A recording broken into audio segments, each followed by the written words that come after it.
Good evening, everyone. Good evening. So our topic tonight, and for a few nights, is Sabbath. And this comes out of my feeling as we come into this new year that it's been a hard last year. And from all how it seems, it's going to be a tough year coming up. And I happen to be listening to a program with Ezra Klein, and he was interviewing a woman named Judith Shulevitz on her book about the Sabbath world. And it came up because Ezra Klein was pretty exhausted himself, suffering from burnout. He's got another one I just noticed on burnout. And so he's trying to figure out how to deal with this. And as a man who is a Jew, the idea of Sabbath came up for him, and he had read her book, and he was very curious and wanted to talk with her about it. And I found the interview really, really very wonderful. And Sabbath is something that I have been interested in for a long time. Years ago, I went to, as a Zen priest, I went to a convocation of an interfaith group of Christians and Buddhists. And I was saying that I thought that Buddhists would really benefit from the idea of a Sabbath. And I was immediately put in my place by the Buddhists who thought that that was a very political word for Buddhists to use, and that no such thing could happen in Buddhism. And so there was just a bunch of people there, and I don't pay any attention to them. But I myself come through the practice of Sabbath because I was raised as a Christian, and I was raised in a Jewish Catholic neighborhood. And so when we were on our way to church very early in the morning, because my mother sent us off to church every single day, we would pass by the rabbi going to shul or going to the synagogue. And it was very common. The next street up from where I lived was a street that was the Jewish Convalescent Hospital of Brooklyn. And right backing up to that same property was a Carmelite monastery. So that's the kind of neighborhood that I came from. And the practice of Sabbath came from both of these traditions.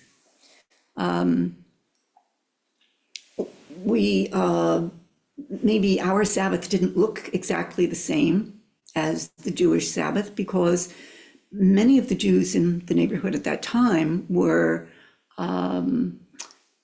very strict in their practice of Sabbath. Sometimes very, very fine clothing if they went out for a walk, no plugging in appliances, so forth. All of the meals had to be prepared the day before, so there'd be no cooking. All of these practices were very prominent in that practice. The Christians were not quite as strict, and yet we began our Sabbath on Saturday night by taking a bath to get ready for church the next morning. 1 bath a week was what we had in those days. And so we began Saturday evening and then got up for church, and we stayed in our Sunday clothes all day. And maybe you went out for a walk, but you didn't do the same street stuff in Brooklyn that you usually did during the week. So it was a very refined day and a very refined practice. The bars closed on Saturday night at 2:00, and they didn't open again until Sunday at 1:00 in the afternoon, when all of the church was finished in the morning. So that's what I grew up in. But the Sabbath for the Jews, we don't know when that exactly started historically. There's no record of that we know exactly, but certainly it was being practiced prior to the Second Temple, the fall of the Second Temple, and that was in the year 70 in the Common Era. And for the Jews, the Sabbath changed then, and it went from being a very orthodox kind of practice to more familial practice at home with family and personal kind of practice. So it shifted in that time. After all, they had no temple to go to. So it shifted to a much more home practice.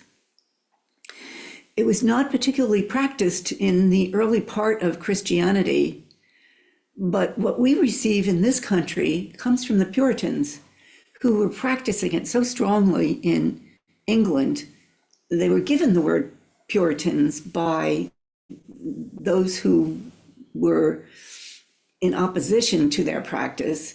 And so they eventually fled to the United States for the freedom to practice as they wished.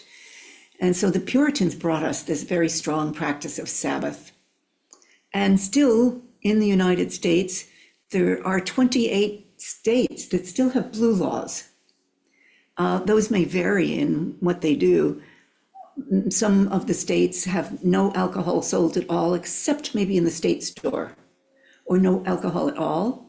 Many have the rule, no sale of cars is what their Sabbath is. Interesting one.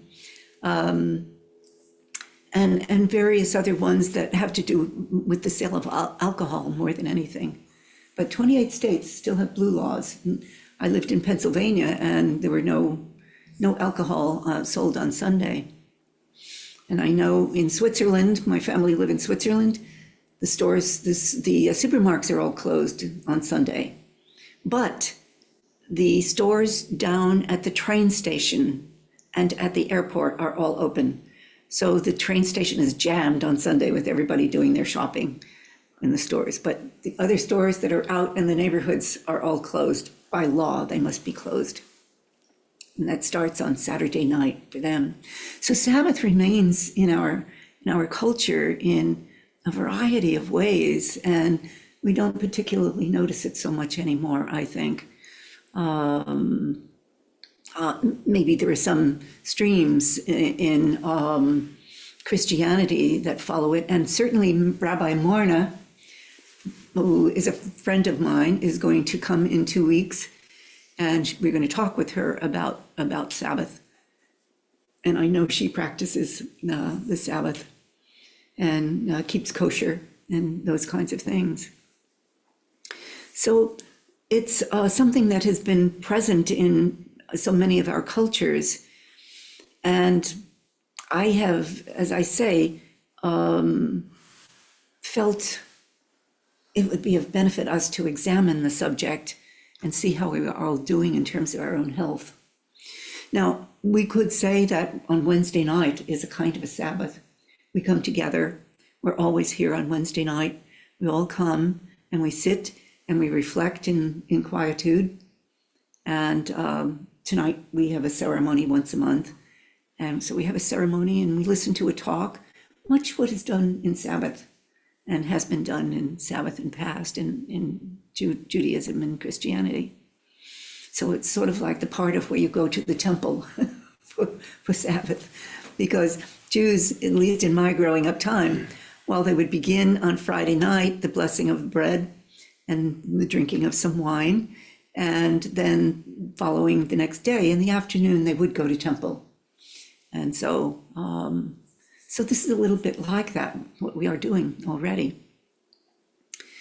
But as I took up this subject, or suggesting that we would try and talk about it a little bit and just examine it for ourselves, and I'm looking much more, not so much from a religious standpoint, although that is kind of part of it, but as a standpoint of survival.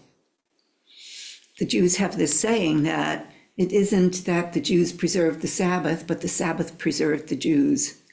By the practice of it, they continued their tradition by right of the Sabbath. And even if you weren't keeping kosher and you weren't going to the temple, you always know when it's Saturday if you're a Jew. And you always know it's Sunday if you were raised as a Christian.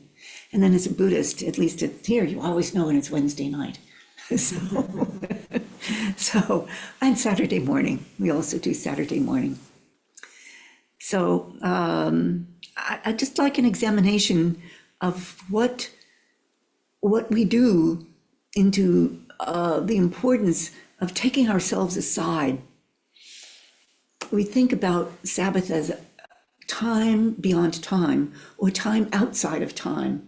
in which we bring ourselves to some form of repose, and we are entering the timeless.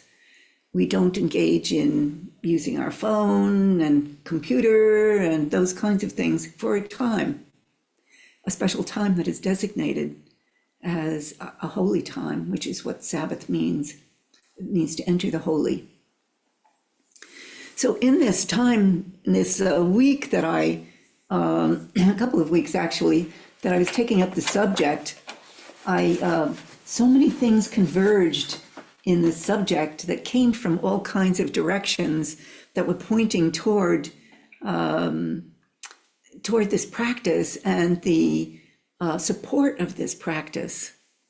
So this book I did get, it's called The Sabbath World, and this is by Judith Sulovich.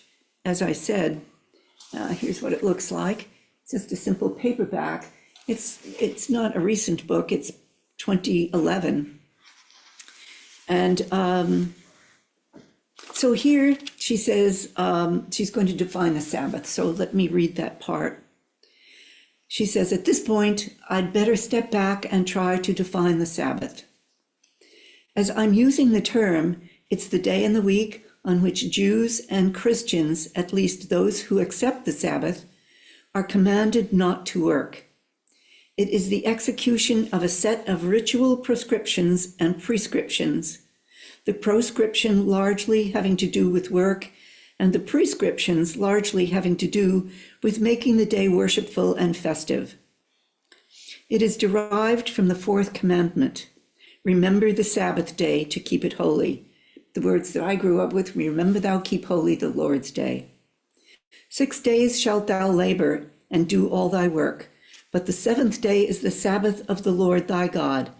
In it thou shalt not do any work, thou, nor any thy son, nor thy daughter, thy manservant, nor thy maidservant, nor thy cattle, nor thy stranger that is within the gates.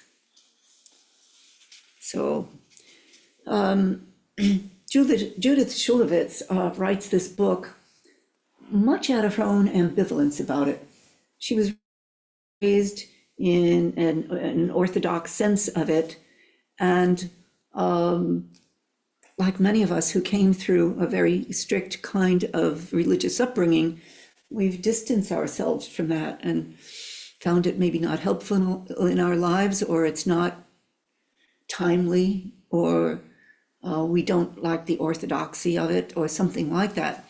So she is quite ambivalent, and she's studying her own ambivalence throughout this book, which is quite interesting to not flood us with the need for some orthodoxy. She's back and forth between recognizing the orthodoxy and explaining it, and then pulling back again in her sense of that's too much for me kind of thing, you know. So it's a very nicely written book, and I recommend it. I'm going to give out homework later, and any of the things that I have used here, I'm giving you the references if you happen to be interested. So these influences came at me,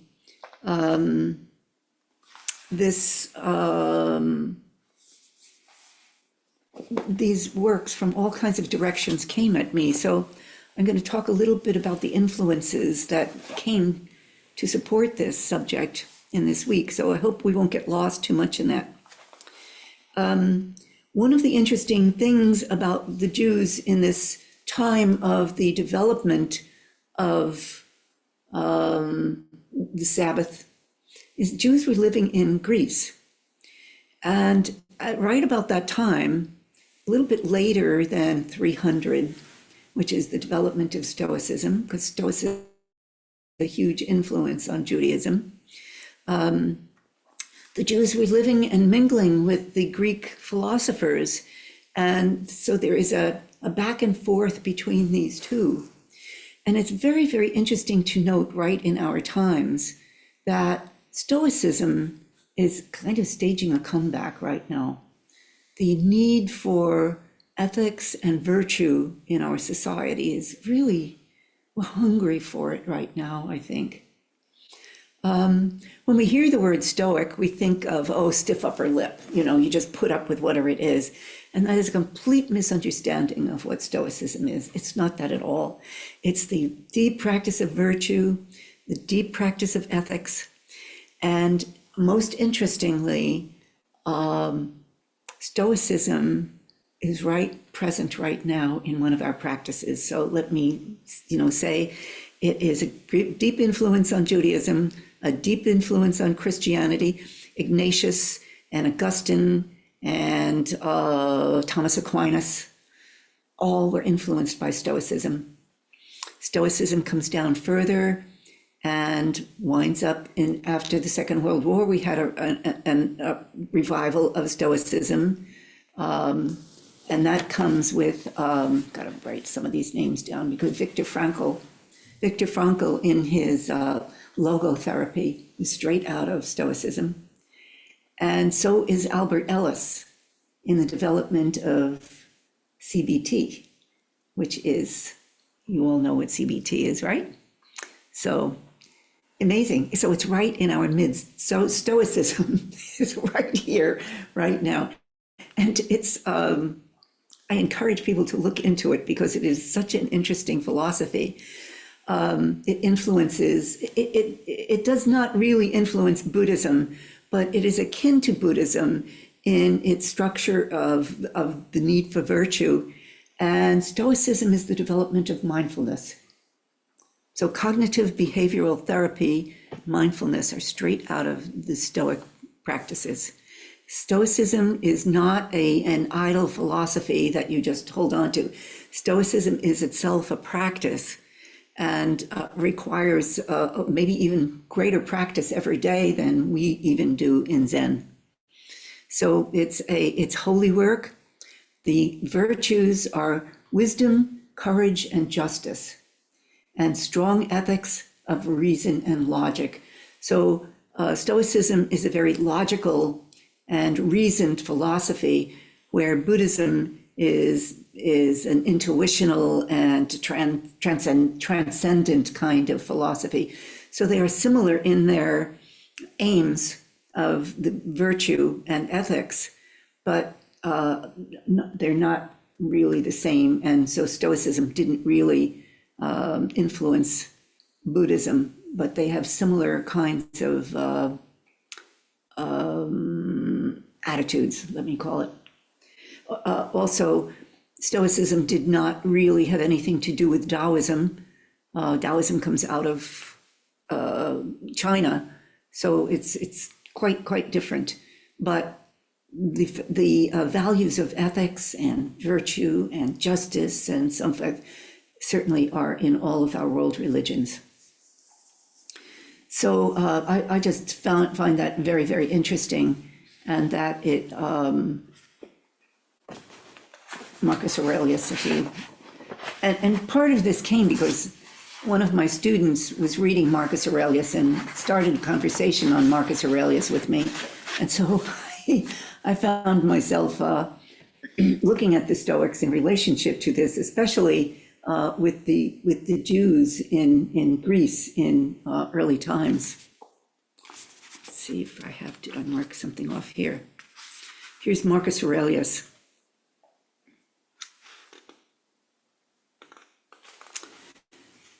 Uh, 4.24, okay.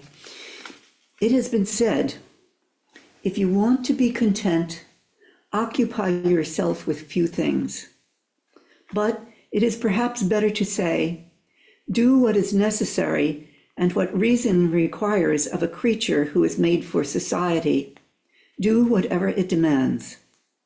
For this brings the contentment which comes from doing things well and doing only a few things, since most of what we say and do is entirely unnecessary.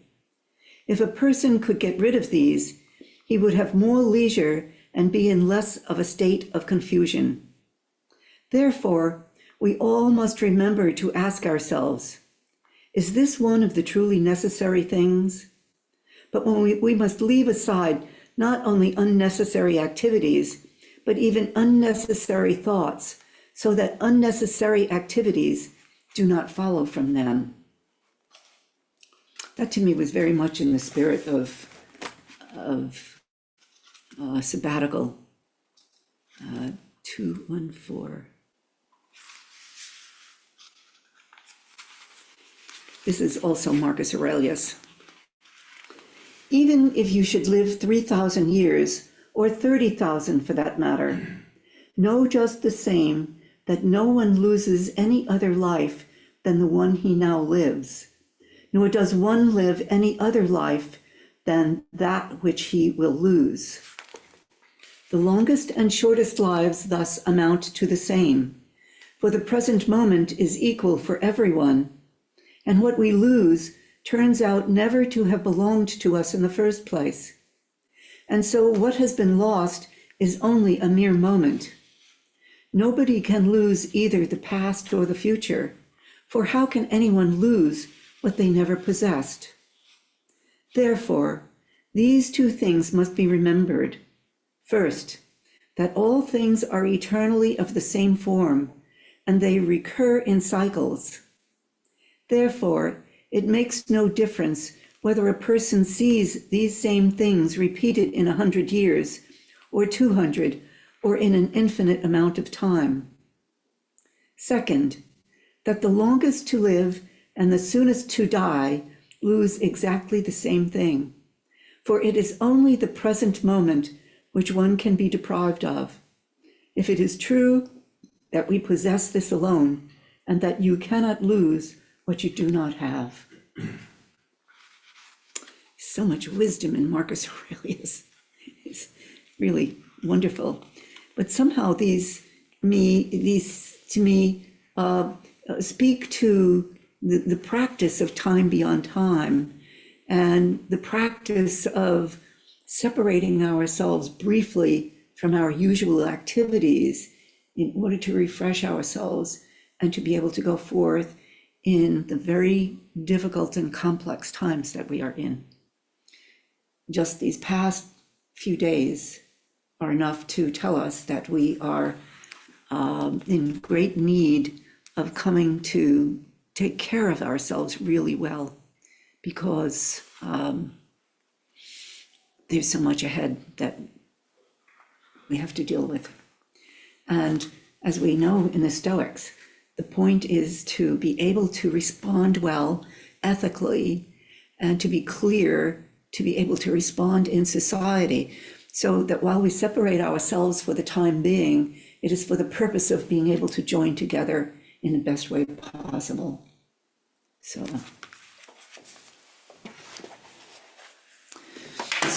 I had that going, and then I got an essay from a friend. I never read one book at a time anyway. I usually have several books going, and it's just a maddening way to live. It's not smart, but that's kind of what I do.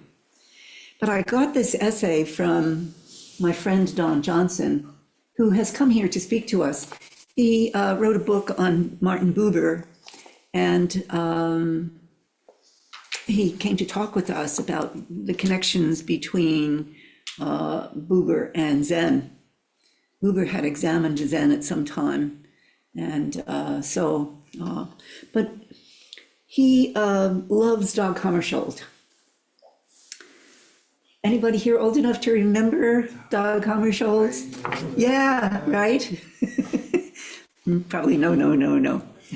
So Dag Hammarskjöld was Swedish, a Swedish economist, and he ultimately was named he was the second Secretary General of the UN.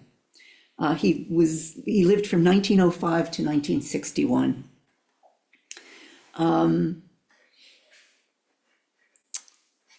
Who called him the greatest, I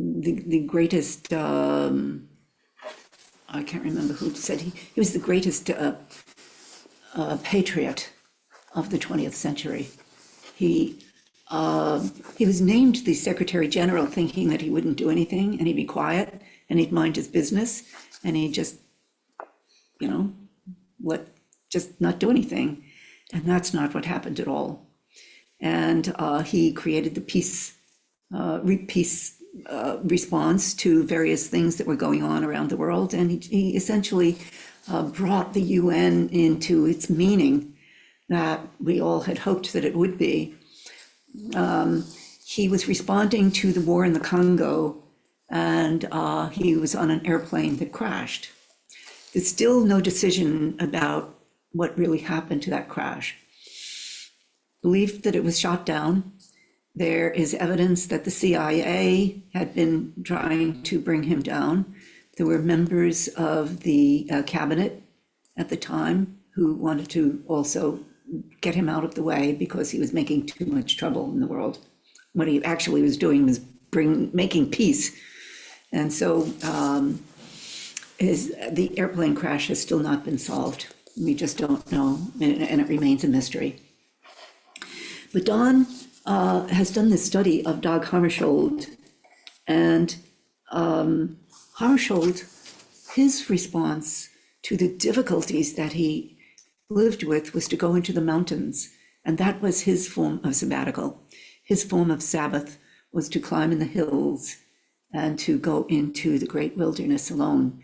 And we only have his one book, Markings. It's Jimmy Carter who said that. Jimmy Carter said he was the greatest in the 20th century. And Hammarskjöld was also a great friend of Auden. And so they got together, and Hammarskjöld kept a diary of very poetic kinds of things that he wrote in this diary. It's called Markings. And so, but Don's essay is just about this, about Hammarskjöld in the mountains. So I just have one little brief reading from it then to quote Hammarskjöld and to appreciate his form of sabbatical, of Sabbath. Hammarskjöld sums up the stance of the person in full communion with nature with the Swedish word enkelhet, simplicity, which Aulén interprets as to be single-hearted. So here's Hammarskjöld. To be single-hearted is to experience reality, not in relation to ourselves, but in its sacred independence from us. To be single-hearted is to see, judge, and act from the point of rest in ourselves. How much would then fall away and everything else fall into place? Resting in our being center, we encounter a world where all things are at rest in themselves in the same way. Then a tree becomes a mystery, a cloud a revelation, each person a cosmos of whose riches we can only catch glimpses. For the simple one, life is simple, but it opens to us a book in which we never get beyond the first syllable. So these are just some influences that have caught me in this week as I ask us to take up this study of Sabbath. There's one more, there's one more that came up. And this one is why I put it out there for us,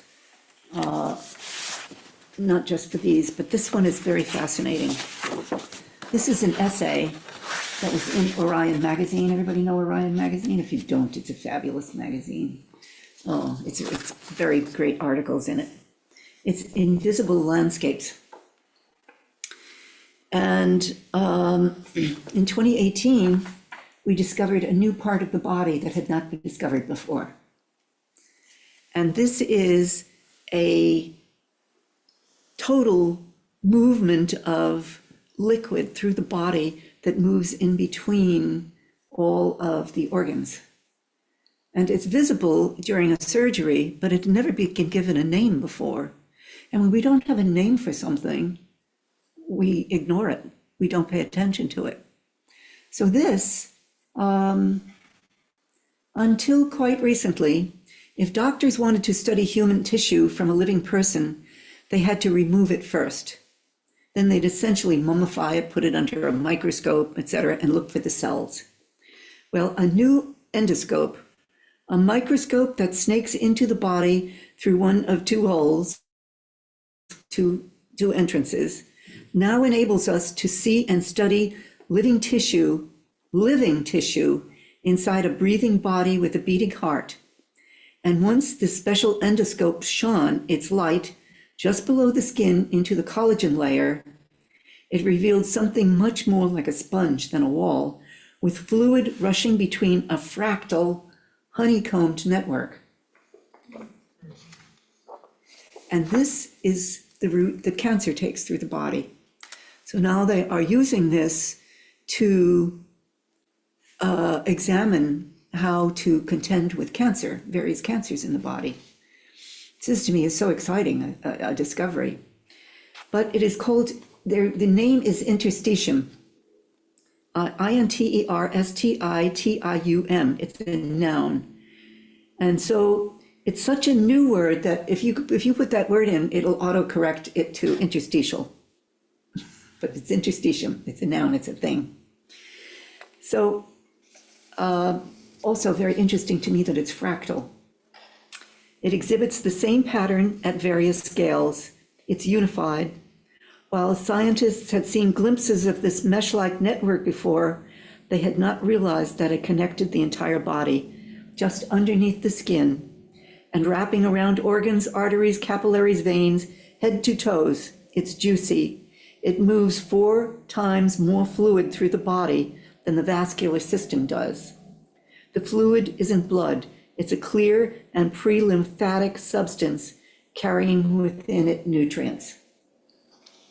Okay, so the writer is giving us this information, but the writer of this particular essay is now taking it into social networking, in which the interstitium are those people who bring things together. Maybe we've got the issue of the fires down in Los Angeles. So there's some people who are bringing clothes in, and then they're calling up and they're getting the drug people to get their drugs together, and they're coordinating everything. And this is the kind of work that the writer of this essay does. And she is so glad to know that she finally has a name for what she does. And it is called, she's an interstitionist or something like that, she calls it. I can't find it right here, but I must have underlined it. So anyway, this is a great deal of what we all do in how we keep our lives together. If you hold a household, if you run a household, maybe you've got some kids and you get your kids this together and you get that together and you get it all together and you bring all of this assembly together to be able to make something happen. And so she is saying that the notion of this kind of total networking is what we need to bring into our social strata, our social society, in order to do better things together, to be able to make things happen more peaceably. Anyway, I saw that as a way for us to look into Sabbath world and for us to examine the Sabbath on our terms. And I also want to give it a new name, as she says. I'll read you the last paragraph of this essay from her. She says, 1, 2, 3, 4, 5. She says, can we make a new world with new words? She's also saying that because we didn't have the name of this tissue, of this substance, we just didn't notice it before. So she says, can we make a new world with new words? Which makes me wonder, how can we activate and apply this new word, interstitium, to harness its meaning and power beyond biology? What will it take to find ways of seeing languaging, and remunerating interstitionary work, so our systems have a chance at correcting and finding balance? No one sector, industry, or organization we'll be able to solve the wicked problems we face in challenges like climate or poverty or corruption. So my last questions are, when can we start, and are you in? So I do see this as working together as a community to figure out how to get through all of this that we have to get through, to come to terms with the stuff that is coming at us, and how we can, as a community, stand back from it, honor our own responses in the world, develop within ourselves the virtues of courage and justice and wisdom, and be able to stabilize ourselves for the coming times that are already here. My word for this is anshin. This is, we use Japanese words, you know, it's a zafu and a zabuton, and zazen, etc. And the word anshin in Japanese means peace of mind. And it's the closest simple word that I could find that I thought the practice of anshin, of coming to extend our practice time for our own selves in an agreed time in which we would come together and support one another, where we would each be practicing at some point individually and at the same time coming together. Because I worry about what I have seen in so many people, in us, coming out of the past year, all of our work, and the things that we had to do that were really difficult in this year. So we're tired. We're all tired.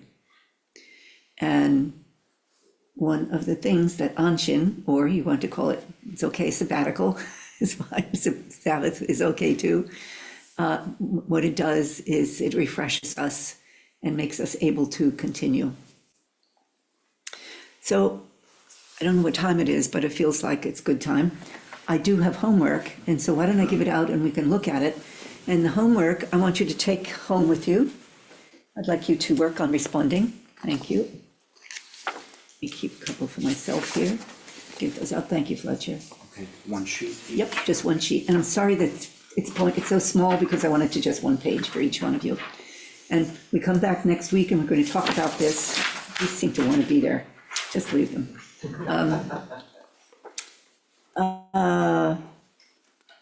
We will talk about these and then go more deeply into Sabbath next time, into maybe the holy aspect of it. And then on the following week, Rabbi Marna is going to come. And Rabbi Marna thought that it was better for her to, I was expecting her maybe to come tonight, but she said, no, she says, you need to study about the Sabbath first. She says, be, steeped in it. So I don't just come and talk at people, but we get a deeper understanding of it so that when she comes, we can have really good dialogue. Okay, so I'll just read these, and then I leave these spaces a little bit for you to respond, or maybe you have a journal that you can work in. Anyway, the Sabbath takes you out of mundane time and forces you into what might be called sacred time, the timeless time of the unconscious. It is a fixed time that keeps you from losing yourself in that disorienting, disorganizing flux. What is your notion of time? What does time feel like? How do you respond to the notion of a fixed time for the Sabbath and its constancy of returning every week? Is it different from a fixed time together for Zazen? Next, is Sabbath a designated time to accomplish something specific or not accomplish anything at all? Is it a time of rest away from the demands of the usual work, shop, dine, be entertained, consume? Is it somewhat of a rigid time, a boundary that makes us feel claustrophobic? Is there an ambivalence toward keeping such a practice? Is there an ambivalence toward ritual, an ambivalence that can be traced back to resistance to law and tradition? Consider if you would welcome a community agreement to try a brief time of Sabbath. I want to call it Anshin, which means peace of mind in Japanese. A designated time when you know others are also engaged in quieting, in resting within, to restore the soul's angst in a time of great unrest. But maybe be done in company or in solitude, but away from any conversation or engagement with the political world or use of cell phone or computer. Consider Dag Hammarskjöld's experience in communion with nature, in which he took time to restore himself in simplicity. Resting in our being center, we encounter a world where all things are at rest in themselves in the same way. Then a tree becomes a mystery, a cloud a revelation, each person a cosmos of whose riches we can only catch glimpses. Then down at the bottom, I have the references that you can find online if you choose. And you folks online, I will get a PDF and email you a PDF of this homework, okay? So that's our homework, that we'll come back next week and just have some dialogue about this and resistances to, and also what, next week we'll go into what benefits we can make from this kind of practice that might be helpful to the soul, one's soul. Okay, I talked a bit. Any questions at all? Please don't hesitate. It feels kind of fun. It feels a little bit like school for me. It's not my usual form of Dharma talk, but I taught world religions, and so this is the kind of stuff that we did in world religions class. I'm not going to give you another copy. As Zen practitioners, we take care of what we've been given. So make sure, don't come next week and say, oh, could you give another one? I lost it. We do not lose. This is precious. We don't lose these things that we are given, please. Okay? Yeah. Any questions at all? Yes, Steve. So what exactly were the issues that the Buddhists had when you suggested that there should be a Sabbath? Because it was a Christian word and a Jewish word, and that maybe they thought I was appropriating. And I don't feel as though this is an appropriation at all. And I really feel that Marna Sapsowitz, who is very concerned about appropriation, I do not believe that she would be concerned about this, because we're already doing it, for heaven's sakes. We're doing it tonight. But the question is, how do we do it, and how does it come out of our tradition? I'm trying to move it into a tradition that we actually recognize, because if you practice Zen in Japan, you never rest. You don't get to rest much, not much. So I just think that's a little bit crazy. And in today's New York Times, by the way, and I know that everybody is thinking about how do we rest right now? How do we take care of it? So there's a little article about what is done in Scotland, and it's called herky-gurky. Herky-gurky is lying around in bed doing nothing. It's a Scottish thing, and think about the Scots, yeah? Well, that reminded me, so Trevor Noah, who's from South Africa, he's a comedian, he hosts The Daily Show. I can't remember what they call it, but they get together with friends, and there's absolutely no planning on anything that they're gonna do. They just get together and they'll sit and stare at a wall, or they may have a conversation or what, but there's absolutely no planning. Great, exactly, as it should be. So this doesn't imply silence either. Sabbatical doesn't imply that. It implies community. So one could spend that in community, so long as you didn't engage in all of that social stuff or discussion of politics or anything like that. You could play cards, you could do anything social like that refreshes you in community together. So, because it was originally a communal thing, that you are communal in your family, and then you go to the temple and see other people. So you can play games, you could, play Monopoly or what have you. But a herky-gurky is such a great thing. And you could have a cup of coffee, but you're not supposed to get out of bed. You lie on your back, against a lot of pillows, and you just kind of just stay in bed for a while. And there are some hotels that are herky-gurky hotels you can go to and bother you in the morning, so you can just hang out in bed, and you're not supposed to do anything. So, not tempted to read the paper or do anything like that, just hanging out, herky-gurky. My mother didn't. My mother was from Scotland. We never got to do that. It's all work, all work.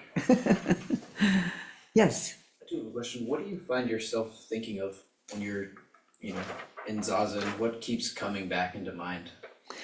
Never the same thing twice, I will say that, pretty much, unless I'm really worried about something. But typically, it's just, sort of things moving through, and I kind of look at them, but I don't engage them. So it's kind of just this moving thing, a video just of stuff going through.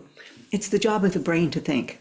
So it's going to continue to do that. There are certainly heightened times of when it stops and you're just there, and those are very, very nice times.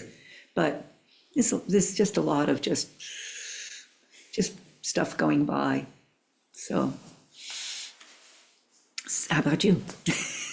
I think today I was basically just thinking about some things from work on and off, and then saying, Yeah. bye, and then next thing, and then bye. But I had right when the bell was rung, it was weird because I hit a point where I guess I finally was relaxed, kind of. That I Yeah. it was weird. It was like perfect timing. I actually jumped a little bit. Yeah. Yeah. The bell is meant to do that. The bell is meant to bring you to awakening. Not to wake you up, but to awaken. Yeah. So, yeah. Yeah. Casey. Within the Zen tradition, are you viewing something like sesshin, like an intensive retreat, as Sabbath, or is that? No. That's different for you. Different, yeah. Right? Different from sesshin. A time of just being without without structure in the same way. And we were already doing that on Saturday mornings. When we come together Saturday mornings, we are already entering a kind of Sabbath, an anshin. My hope is that we might extend it a little bit. Maybe people would go out for a walk. Maybe they'd hang around the Zendo for a while and just visit and talk, play cards, something like that. But to just be for a little bit of time that is designated, because part of the importance of Sabbath is that it be a designated time. So it does have that ramification of discipline around it, of a particular time. And so that's the hard part for people. That's why I say that if you're a Jew, you always know it's Saturday, even if you're a secular Jew and you're not practicing Sabbath particularly. Or if you grew up Christian, you know it's Sunday. So those boundaries stay with us a long, long time. But I'm hoping that we might make some extension of our Saturday into a little bit of leisure. But we already have work extra that we do on some Saturdays, and so that's a little bit hard. But anyway, yeah. But we'll see. I want to talk about it and see where we go with it and see what happens. And my concern is for everybody's health and welfare, our mental health. We got a long haul, my friends, buckle up. We got a long way to go in this. And we're a sanctuary city. Olympia is a sanctuary city. but I don't know if that's going to be safe for people. I really don't know. So troops are going into the border now. US troops are going to the border today. And all of these, the Constitution is already broken. So, in so many ways. So, but that's what we don't want to talk on Sabbath. But it's there and we know it. So, but I hope that we will fortify ourselves to be able to face these things. So, in the right way, from a Stoic standpoint, in which you meet it with justice and wisdom and what's that other virtue? Wisdom, courage, virtue, reason and logic and all of those things, logos, ethos and logos. So talking about that, you're going to go and see influences. You're going to come upon things that are related as you go out into the world. If you put that in your thought and so forth, you'll see related kinds of things. So bring them back with you next week and we'll go from there. So, all right, let's chant out then.